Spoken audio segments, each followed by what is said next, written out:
Hey, this is Mark Henry, author of Dancing with Energy, Healing, Magic, and Mysticism, here to talk to you more about the occult and the paranormal. Well, today I'm going to be doing a book review on Magical Rituals, Occult Rituals for Manifesting Money by Damon Brand. Before I get into that, I just want to remind you that I am selling attunement, spiritual connections, in my Etsy attunement store. So I just released two of them. One was Kumiel, which is an angel that is responsible for rejuvenation, specifically mental and emotional rejuvenation. Let's say that you are kind of going through your life and you're just mentally exhausted. He is the angel for you. The second one that I just released is going to be Rav Kiel. And Rav Kiel is about reconnecting with your passion, with your personal vigor. You might find yourself, but through working with Rav Kiel, as wanting to do new things and enjoying life more. What got me thinking about those two is I've been getting a lot of feedback from people about how they kind of feel really kind of exhausted. Maybe they're working too much to try to keep up with their bills and everything, and they're just doing so much and they're just trying to survive. So these particular angels would be good for that type of thing. So again, we're going to do the book review on Magical Riches by Damon Brand. Now this is part of the Gallery of Magic series. So Damon Brand's one of the authors, and there are others like Xana Blaze, and I've done some, maybe at least 4, I would say, videos on the Gallery of Magic books. So basically what this book is about different rituals for manifesting money. Now, if you're kind of looking at the chapters, before I get into the meat of the material, let me show you the book itself. So this is the cover. They say not to judge a book by its cover, but this is a pretty cool cover. And this is the back. And a nice occult color, black. So it is 116 pages, so it is not too thick, and it is enough material for you to kind of read through the rituals, kind of understand them a bit, and then kind of go through them. But I'll kind of get into kind of the pros and cons of the book that I found from my own experience. The different chapters, in case you're interested, there is the Master Money Ritual, which is the ritual that you would do there's a way to do it for your first time to kind of get it ingrained, and then you would do it about every 3 months or so to kind of keep it updated and alive and working. Just like any other type of magical effect, it will tend to kind of wear off if you're doing something just individually. So that is kind of like, if you do that particular ritual, the other rituals will be even more effective.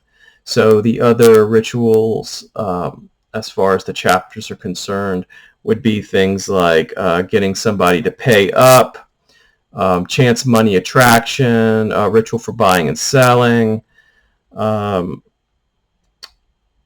those types of things. There's 5 other. I think there's like 9 total rituals that are kind of marked out by chapters.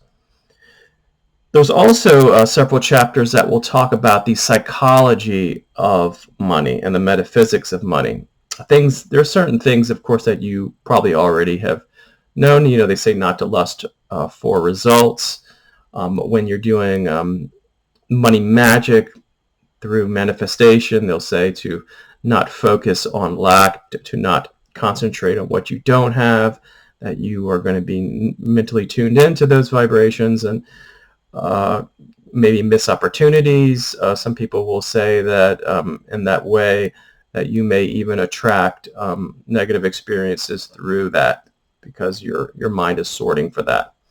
And they don't really say too much about that, but what they do say is that when you're trying to go ahead and manifest money, that one of the things that you have to do is to not focus on actually getting the money, but to focus on the pleasure and the freedom and all of the wonderful virtues and feelings that the money will provide. Because people don't really want money, they want what the money represents. Money is symbolic, and but they even when you look at your bank account, even if it's just numbers and not dollar bills, uh, you could think of, okay, yeah, I'm gonna buy that new car, and I'm gonna like the feel of driving it, and I'm not gonna have to worry about it breaking down, and all these other types of things. So the money is linked to experiences, and experiences are linked to feelings and to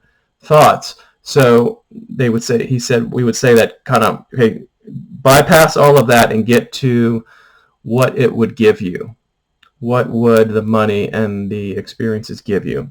And that's what you focus on with your magic and your visualizing when it comes to that. Some other things to keep in mind.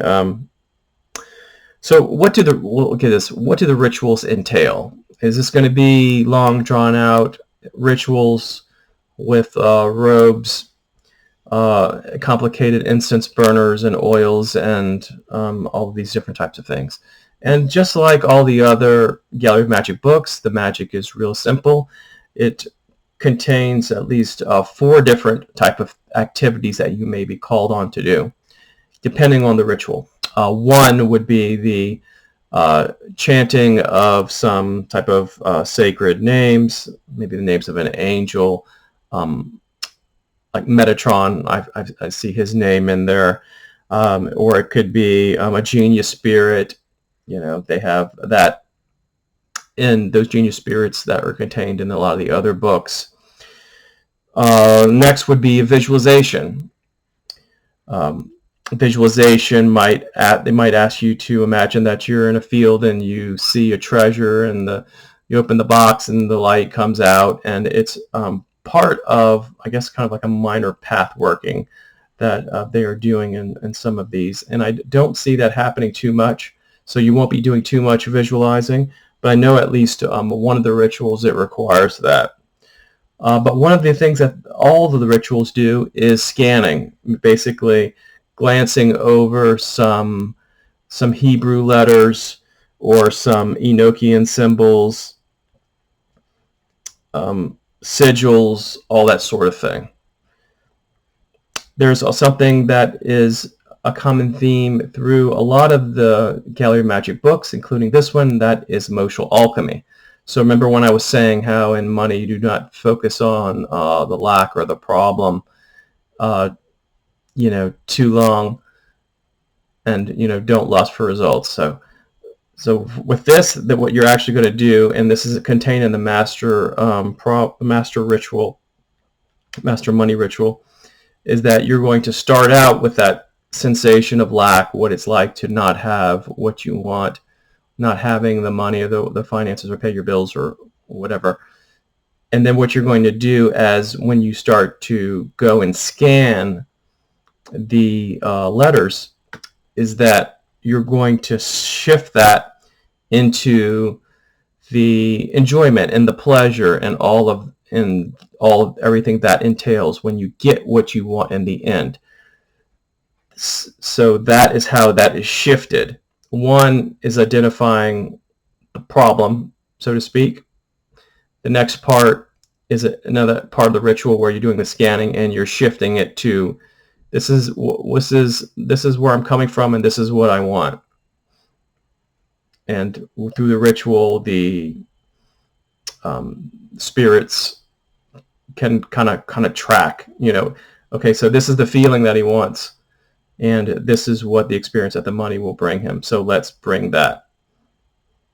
That's the idea, the theory in this book.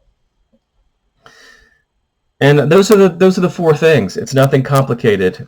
These rituals do not take a lot of time at all. In fact, and you don't have to do them a lot. You don't have to do them for 10 days or so.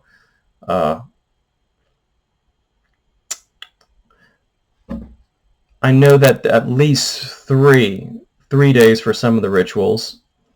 And I think that the master money ritual initially needed to be done a number of times. I want to say 7, but don't quote me on that. And then you do it for 3 days, I think every 3 months, I want to say. Now, I've been asked this before. I do these book reviews, and I have these books, which I do the book review, and I haven't actually done all of the magic in all the books. Somebody was saying, well, maybe you should, somebody's actually very critical. It's kind of funny. I can tell you with this book, I've tried it, I've done it, and it works. And I know a lot of people that it does work.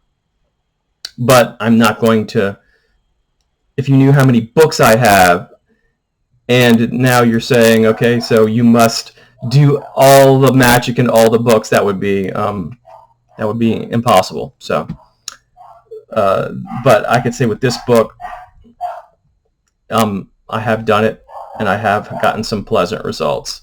So this is one of those ones you're going to want to put on your bookshelf. So pros and cons. Like I said, it's easy to do these rituals.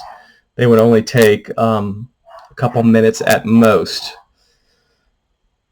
And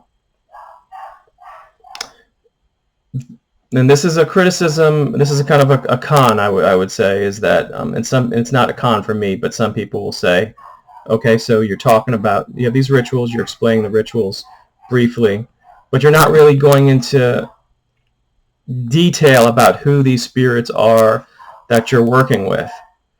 And that is a valid criticism. If that is something that you really want to know, then you can find that information in other books. But I don't think that the authors wanted to get bogged down and with all of that. They kind of wanted to make shorter books, and of course this is my speculation, to hold people's attention, because people a lot of times nowadays, especially if with the way our media is and the way our society is, people's attention span's gotten a lot shorter. So that is what I think that they're doing with these books. So you can find, if that is something that you're stuck on and you want to know more about the spirits, or even to to discuss it with your friends, you would need to find other sources for that. And I'd say that's about it. Any questions? Put comments below. And I hope that you have a good holiday season. I just did a YouTube Live last week, in case you want to check that out.